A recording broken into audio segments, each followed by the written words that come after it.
So my mission literally for the rest of my life is to help 1 million entrepreneurs and business owners create a rewarding business that fulfills their lifestyles. She does eyelashes. Well, when COVID hit, her salon was shut down. So she came to me and said, well, you keep doing this marketing thing. What about you help me now to do something with my business because my salon is shut down? I'm like, cool. In order to scale, like you don't even have to do that because now you got ChatGPT and you literally can go and type in exactly their headlines, their website URL, their copy of the ad, everything that you want, and just tell it to rewrite it. Brando, hey, let me tell you the truth. It's not about who you know, but who knows you. Brando, it's your story. You can rewrite it if you so choose. It's your life. You decide those moves. Brando, you want to talk about getting the bag? He built a 7-figure brand from scratch. Brando, it's the Brand Up Podcast, but you already know. Enough talking, bro. Let's start this show. Brando. Hi guys, everybody had an impressive lunch. All right, so first of all, I want to say thanks to William for having me here today. And I got to go back to what Nick said just a little bit of time ago. He talked about the choices that you have to make because you're responsible for everything that you do.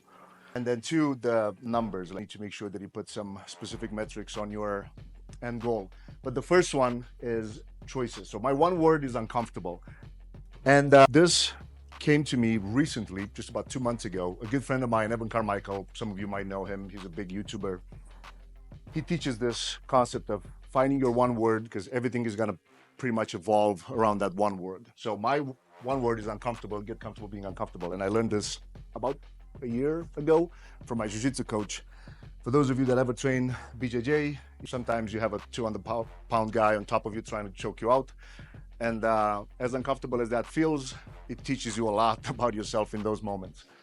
So I have to use some slides because some of the stuff that I'm going to share with you is fairly technical, but I'll try to keep it short. And then we'll dive into some specific use cases. But by show of hands, let me see how many of you have a local business. Who sells something locally, right? And what about online businesses? Anything that has to do coaching, e-commerce products? Cool. All right, perfect. So fancy title, this is my favorite thing. So my specialty is client acquisition, mainly through paid ads, but I have some pretty cool tips on applying it with organic traffic as well. So what I'm going to show you is literally my tried and true methods since 2015. So I immigrated to the States in 2013. I'm originally from Eastern Europe. I brought my wife here actually in 2013. I was here in 2012. Then I went back a couple months. And that was my biggest sell. When Nick asked, what's your biggest accomplishment? That was selling the American dream to my wife. She couldn't speak a word of English. All her family was there. And I said, whatever I said. But I convinced her to move across the globe with me. And we've been together since then. So this fancy title pretty much just means to sell more shit so you can do more of what you love. Not the other way around. I'm a big believer into whatever you do in your business should fulfill your lifestyle and not just try to always chase, oh, I'm not going to start my business because it's not something that I love. I feel like we all have different journeys in our lives and sometimes you just have to do the shit that sucks. And Mike Tyson said this, you just have to be disciplined because discipline is doing something that you hate, but doing it as you love it. And sometimes you just have to go through that in order to make things happen. So the real test for what I'm about to share with you is it works. The strategy works really well for businesses that have to educate the consumers before they sell it. And AKA those are just sales calls. How many of you do sales calls yourself or you have a sales team? Cool, perfect. So all of this and on top of it, you can probably bring up any kind of industry and I'll show you how this can apply. So getting clients, obviously, fancy words and all that, it's cool. But at the end of the day, a lot of people have this thought that you have to just grind your ass off and post daily. And because you see Gary Vee and all these big names telling you that, but a lot of times we don't look behind the curtain to see that they have big teams. So I'll show you how you can actually do it, even if you're a one-person show. Because let me ask you this actually, when you start your business, what's the most important thing? Yeah, and then if we go exactly. So are the lifeblood of any business, doesn't matter what you do, what you sell. So here I am in 2012. came to US for the first time, clearly one of the only phrases that I knew was, "Are you guys hiring?" So I didn't have the entrepreneurial mindset. I came here, I got a job, and then I got a second one and a third one. So for 3 years straight, that was my only mindset, to just work my ass off 7 days a week, two, three jobs every single day, just to save some money. There wasn't any entrepreneurial goals at that point. However, going back to what Nick said recently, choices and decisions, right? So I always had in my mind, my end goal was to build a life, build the American dream here in US. And it started with really small goals. Like, first goal when I moved was, not get a job until I get a social security card. So that was a small goal. Then get a driver's license so I can drive and get my ass to work, so I don't have to use my bike every day because I got hit by a taxi driver and almost fucked up my knee, right? So all these little goals are important to set up. Now, relate that in your own business. Sometimes you just have to set small goals in order to achieve the bigger one. So I saved every penny for about 2.5 years. At some point in time, we decided it's time to go into a short honeymoon. So we went to DR. But my problem was I was still employed at the time. So what I realized, instead of me enjoying my time with my wife in DR, I was thinking at the fact that I'm not back in Boston and I'm losing money. Fucked up mindset if you think about it. But that was the time that that was the trigger that said to me, you need to make sure that you can build something that can make you money even when you're not there. So I came back to Boston. I bought a truck. So after 2.5 years, I saved up about $25K. I bought a box truck, and I started delivering some furniture to some stores locally. About 7 months in, we hit about $200,000 to $300,000 in sales. And what happened was, I shared this story with a couple of guys last night. Being an immigrant requires you to file a bunch of immigration paperwork. So every 7 to 8 months, I had to pay a lawyer to extend my status here in the States.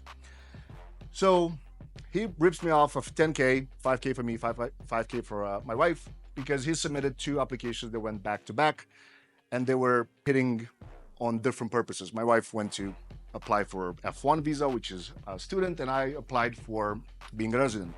Because we were together legally, those 2 applications both got canceled.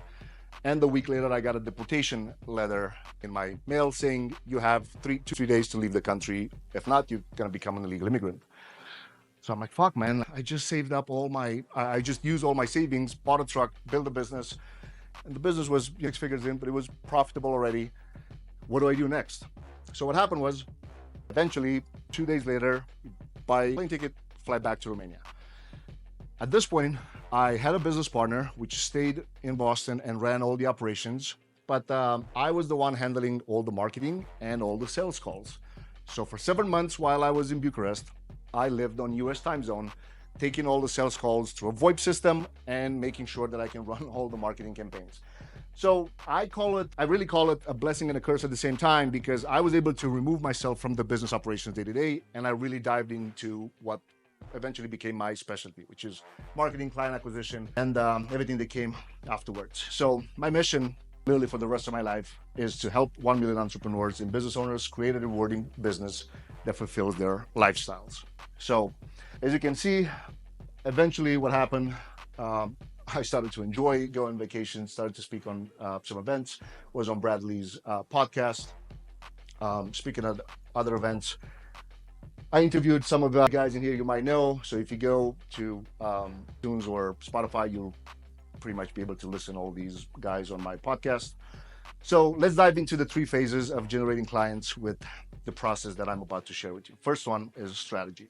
So number 1 is leads are the lifeblood of any business. Then number 2, we'll dive into how to never compete. And I know a lot of people nowadays talk about building a personal brand. I'll show you how you should actually think twice before you start a personal brand versus a business brand. The main reason is you're not going to be able to exit the personal brand.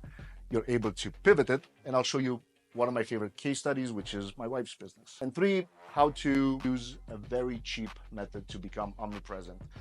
If you guys relate to, you go on Amazon, you find a product, and then that thing, if you don't buy it, it follows you all over the internet. I'll show you how to do just that pretty cheap. So we got a couple stages. At first, you got customers, dream customers, that might be problem unaware. They don't even know they have a problem that you can solve them with the services or product that you sell. Then there'll be people that know that they have a problem, but they don't know what's the solution. Then they know what the solution is. Now they search for things like, think about a plumber, like plumbers near me, roofers, things like that. And then you have where you want to be is when they search for your name. When people search for the name of your business, or the brand in this case, it puts you in the most favorable spot. Why? Because nobody competes with your brand name, unless you have some smart competitors that might bid on those keywords. But this leads me to this. We all heard this, right? It's not about what you know, it's who you know. Everybody agree? Exactly. It's not who you know, it's who knows you. And that's actually traffic. So I'll cover two types of traffic. We got search, which is pretty much dominated by Google, #1 search engine. And then the second biggest search engine is YouTube. And then we got interruption marketing channels, which are your Facebooks, your Instagram, TikTok, LinkedIn, Pinterest. But let's look at some important case studies. So if somebody goes to Google and searches for plumbers near me, that person has the intent of hiring a person that needs, right? Like you need a plumber. Let's say your bathroom is all messed up. You go to Google, whoever pops up first, you call it, ask for them to come over, then you paid it. But then you have on Google, you also, because pretty much in our business, the most common questions is, but what should I even create content about, or what should I make my content topics? Literally, you don't even have to use any tools. You go to Google and people will type in there, and you'll see in there it says people also ask. This is directly from Google, right? Then you have the people that search for how to unclog a sink. And then if you go to YouTube, then you'll see the same thing. But now we have two different intents. People that want to hire a service provider, and then you have people that want to do it themselves. So be aware of this. Then we have, I don't know if you guys know this, but TikTok is also a search engine. So nowadays you go to TikTok and search for different services. It will show you, as long as you type in on these three dots and filter it to the most relevant, then you can see what others search for. So now you have all of these topics that people are literally typing in on TikTok. Same thing on Pinterest. They now accept vertical videos, so it's pretty much becoming a regular, but Pinterest, it's also a search engine, especially for woman products. Last night we talked a little bit about real estate investing. Same thing, you type in the topic, you'll see who pops up first, and then you can actually see what other people are searching for when it comes to these topics. This is one of the, that I put this slide is, a lot of people, especially in online marketing, they forget about Google My Business. It's one of the most powerful apps that you can install. It's for free. It doesn't matter if you have a podcast, if you have a commerce brand, if you have any kind of service, even if you just sell online, you should have a Google My Business for your brand. It's free. And then all the questions that you see what people ask for, you can create content about those things.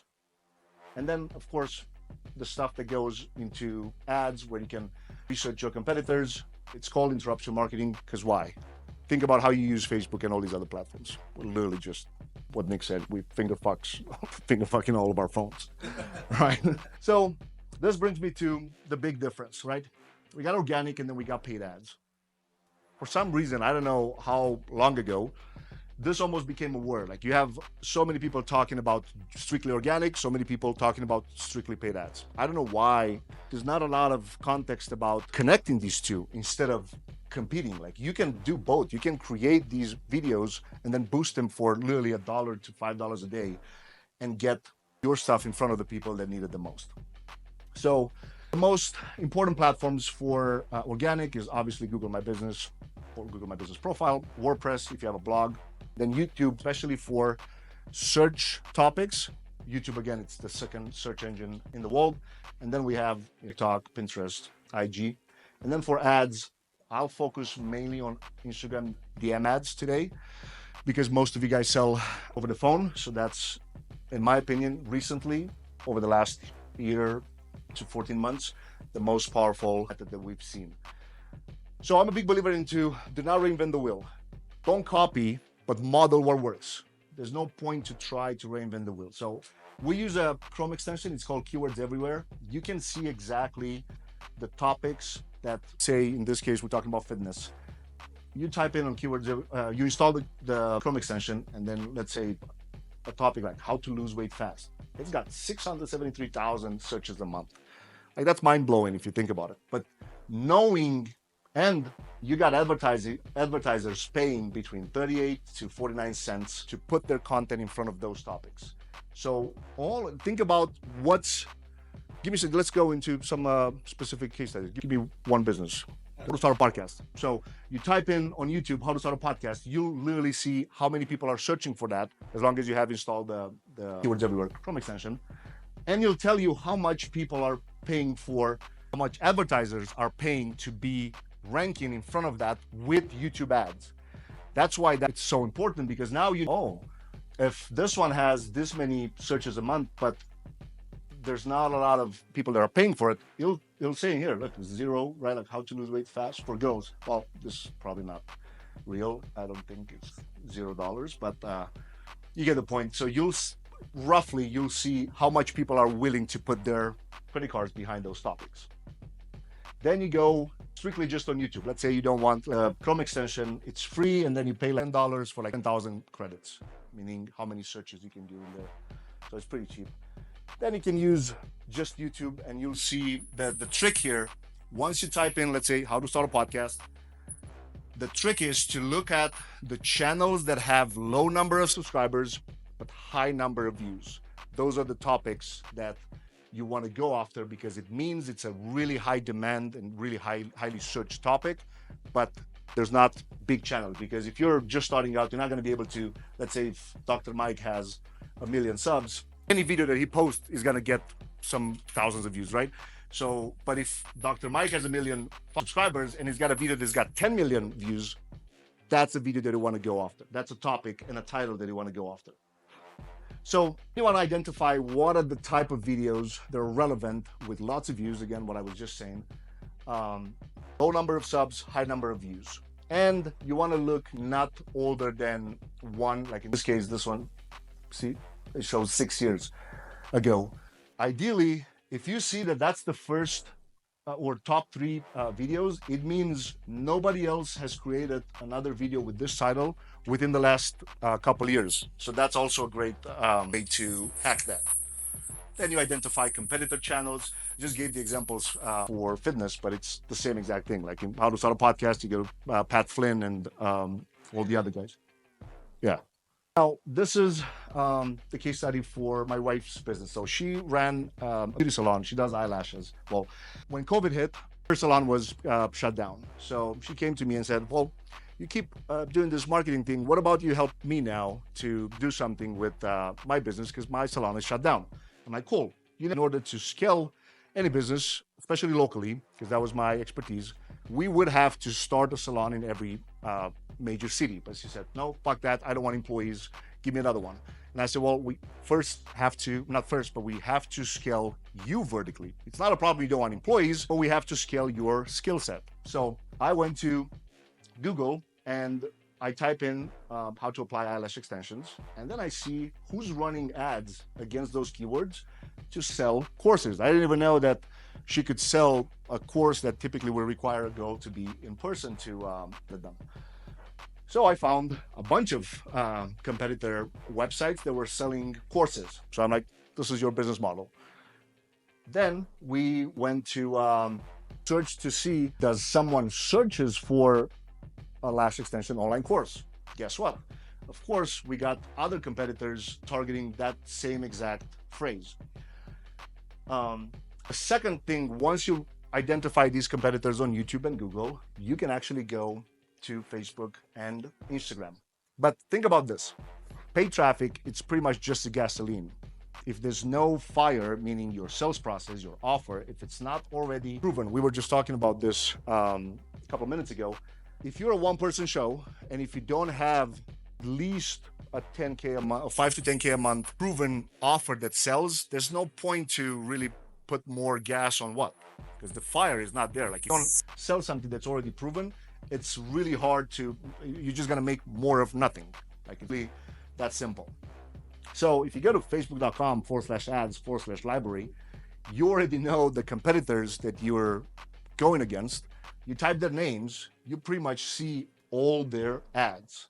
Like a couple of years ago, I don't know, 5 years ago, You would have had to pay a lot of money to be able to get this information. Now it's pretty much open for free. So guess what? And this is the most important thing. You can see here, this ad is active and it started running on July 12th, 2023. Anybody can tell me what does that mean? Exactly. It's more than 6 months that this company's been running these ads. So nobody's going to pay more than a couple of weeks of promoting something if it doesn't work. That's why when you see your competitors running an ad that's been going on for at least 2 months, it means it's a winning product.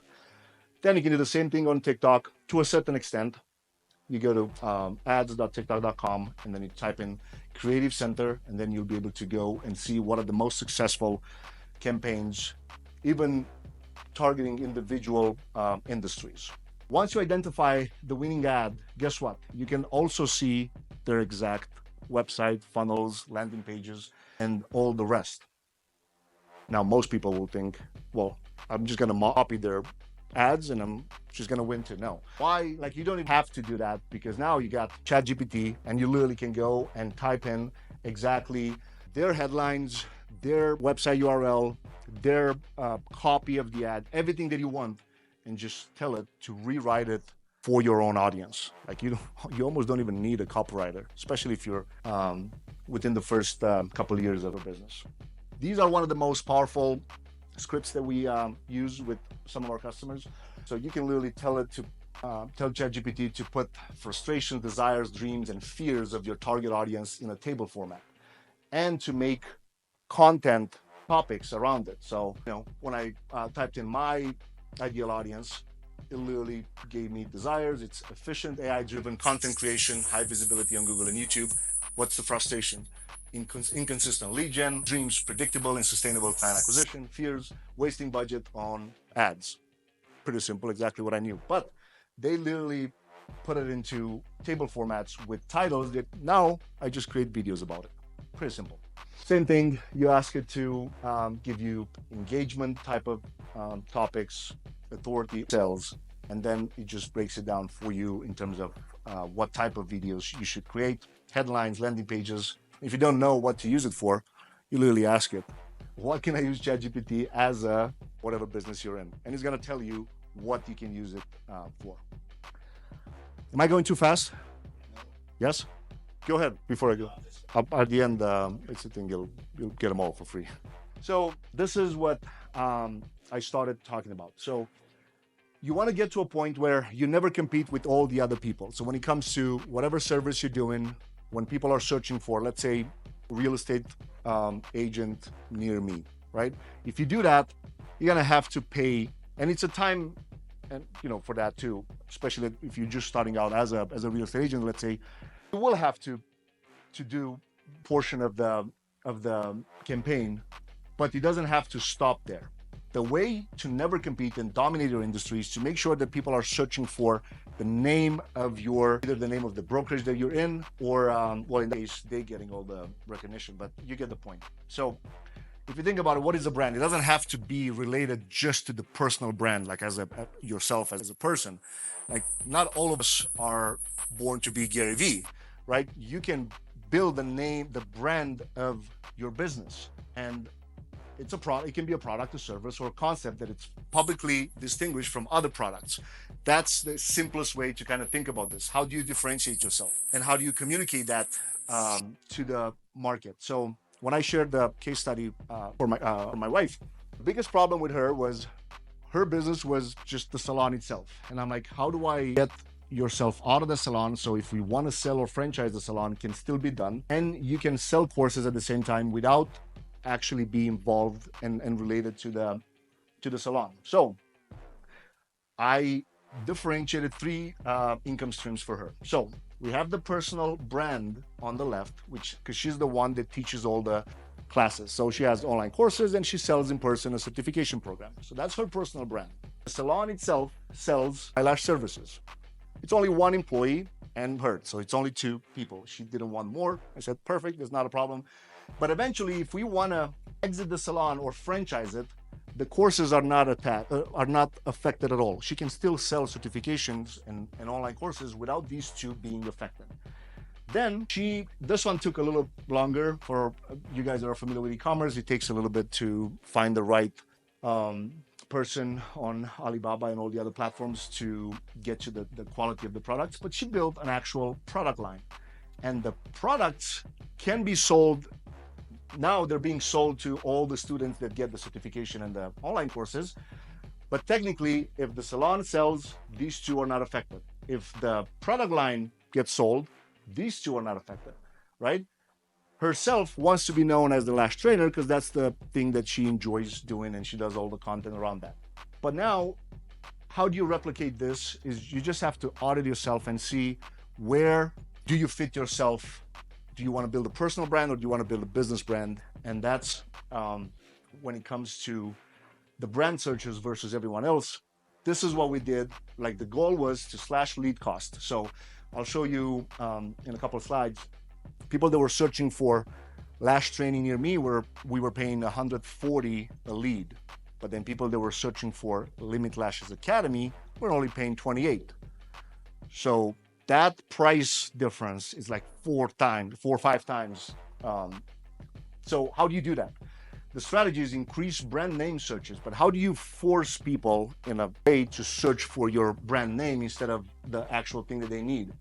So you run video views campaigns, because those are the cheapest, to generate as much traffic as possible under the brand name. So think about yourself when you see an ad. What do you typically do? You click on the person name to see if it's full of shit or if it's actually making sense what the person says, right? Like, you click on their Instagram channel or on the YouTube channel. You don't just click and buy something. That's pretty much what we do, because we get bombarded by thousands of ads a day. So again, going back to the same model, if you search for plumbers and me, now you target all the Google ads over there. But if you search for whatever the name is, Router Plumbing, now all their locations pop up and there's no competition. Even they know, they're smart, and they run brand search campaigns against their own name.